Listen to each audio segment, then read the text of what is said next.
ओम शांति। 15 मई 2025 की साकार मुरली से होमवर्क। आज की मुरली से हम लक्ष्य लेंगे भविष्य में प्रिंस प्रिंसेस बनने के लिए पावन बनने का पुरुषार्थ करना है। आज की मुरली से हम स्वमान लेंगे, मैं ऑलराउंडर सेवाधारी हूँ। इस संगम पर हम बच्चों को सेवा की लिफ्ट मिली है, तो आज कर्म क्षेत्र में स्थूल और सूक्ष्म सेवा में अपने आप को बिजी रखना है। सूक्ष्म सेवा अर्थात बाप की याद में रहकर अपनी वृत्ति और वाइब्रेशन से सेवा करनी है, और स्थूल सेवा में बिजी रहते हुए सबको संतुष्ट करना है और प्राप्तियों की अनुभूति करानी है।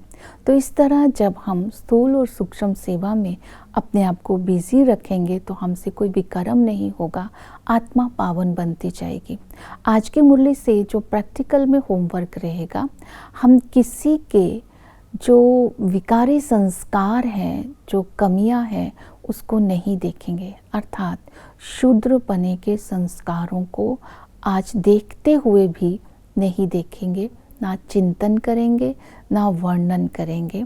आज इस बात का विशेष अटेंशन रखेंगे और साथ के साथ सारा दिन कोई ना कोई स्वमान को इमर्ज रूप में रखेंगे, जिसको बाबा कहते हैं अगर स्वमानों की माला पहन करके रखेंगे तो माया का वार नहीं हो सकता। तो इस तरह पावन बनने के लिए आज कोई ना कोई स्वमान को इमर्ज रखेंगे। और बाबा ने पुरुषार्थ की बातें आज की मुरली में जो बताई है, पवित्र बनने के लिए सबसे पहली है कि देही अभिमानी बनो। उसके लिए बाबा ने आज अटेंशन दिलवाया है। ये देह 5 तत्वों से बनती है, तो 5 तत्वों को भूत कहते हैं। देह को याद करना अर्थात भूत को याद करना। देह विनाशी है, तो हमें इस विनाशी शरीर को याद नहीं करना है। 5 भूतों का ये शरीर है, इसके भान से अपने आप को मुक्त करने के लिए देही के भान में रहना है। मैं आत्मा हूँ, मैं अविनाशी हूँ, मैं 84 जन्मों का पाठ बजाती हूँ, मेरा पाठ भी अविनाशी है। अब मुझ आत्मा को पावन बन करके अपने घर जाना है। घर जाने के लिए पहले देह के भान से मुक्त करना है और आत्मा के गुणों को और आत्मा के बाप को और आत्मा के घर को याद रखना है। तो देही अभिमानी बन करके पावन बनने का आज पुरुषार्थ करेंगे। दूसरा है, देही अभिमानी जैसे हम बन जाते हैं तो उसकी विशेषताएं क्या आ जाएंगे हमारे अंदर। हम बाप समान मीठा बन जाएंगे, ईजी हो जाएंगे और हमारे अंदर कोई घमंड नहीं रहेगा। हमारी बुद्धि ज्ञान युक्त बन जाएंगी, जिससे हमसे कोई भी फिर विकर्म नहीं होंगे। दूसरा पुरुषार्थ करना है सच्चाई सफाई का। बाबा ने कहा सच्चाई सफाई से अपना पोता मेल बाप को देना है। कितना याद किया सारा दिन, कब याद किया और कैसे याद किया, ये बाबा को बताना है। फिर बाबा राय देंगे, जैसे आपकी अगर गवर्नमेंट जॉब है तो याद की फुर्सत मिलती रहेगी। धंधा दौरी करते हैं, चलते फिरते हैं, उसमें बीच बीच में याद करते रहो। तीसरा बाबा ने कहा लक्ष्य को स्मृति में रखो। लक्ष्मी नारायण बनना है तो याद के लिए तो पुरुषार्थ करना ही पड़ेगा।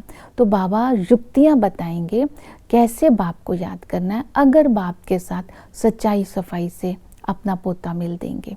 इसके बाद पुरुषोत्तम बनने के लिए, पावन बनने के लिए वैराग्य को बुद्धि में रखना है, क्योंकि बाबा आकर के हमें वैराग्य दिलाते हैं। हमें निश्चय है ये बैगर दुनिया खत्म होने वाली है।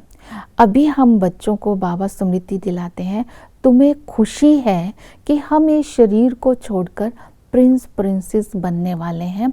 तो इस पुरानी दुनिया से वैराग्य अभी करना है, इस दुनिया से दिल नहीं लगानी है। इस पुराने शरीर को भी छोड़ना है, पुरानी दुनिया को भी छोड़ना है। लेकिन पुरानी दुनिया को छोड़ने से पहले, शरीर को छोड़ने से पहले आत्मा समझकर आत्मा को पावन ज़रूर बनाना है। ये स्मृति बाबा वैराग्य भी दिला रहे हैं, घर की याद भी दिला रहे हैं और लक्ष्य भी याद दिला रहे हैं। और इसके साथ साथ पावन बनना है तो पवित्रता की धारणा करनी है। पवित्रता की धारणा करने के लिए बाबा ने कहा कि संगम पर मैं तुम्हें काम चिता से उतारकर ज्ञान चिता पर बिठाता हूँ और पवित्र बनाता हूँ। हम ब्राह्मण कुल के हैं, हम ही सच्चे सच्चे ब्राह्मण हैं। हम ब्राह्मणों को ही बाबा आकर के देवता बनाते हैं। तो अपने नए जन्म को याद करना है और नई चलन को याद करना है। अर्थात जब बाबा हमारा को अपना बच्चा बना लेते हैं तो हमारे संबंध, हमारे संस्कार, हमारे हर बात में चेंज आ जाना चाहिए। तो हमें अपने अंदर रॉयल्टी के संस्कारों को धारण करना है। मुख से कोई भी साधारण वचन नहीं निकलने चाहिए। हमें दिल शिकस्त नहीं होना है। ये ख्यालात नहीं आना चाहिए कि सभी तो राजा तो नहीं बनेंगे। बाबा ने कहा तुम पुरुषार्थ कर ऊंच पद पाने का अटेंशन दो। बाबा ने कहा बेबी नहीं बनो। अर्थात दूसरों को तो ज्ञान अच्छे से सुनाते हैं लेकिन खुद याद में नहीं रहते हैं, तो इनको बाबा ने बेबी बोला। तो ये धारणाएं, याद की विधि बताई है। निरंतर याद, निरंतर याद के लिए हाथ काट दे, दिल याद दे। कर्म करते समय भी बाप की याद में रहना है।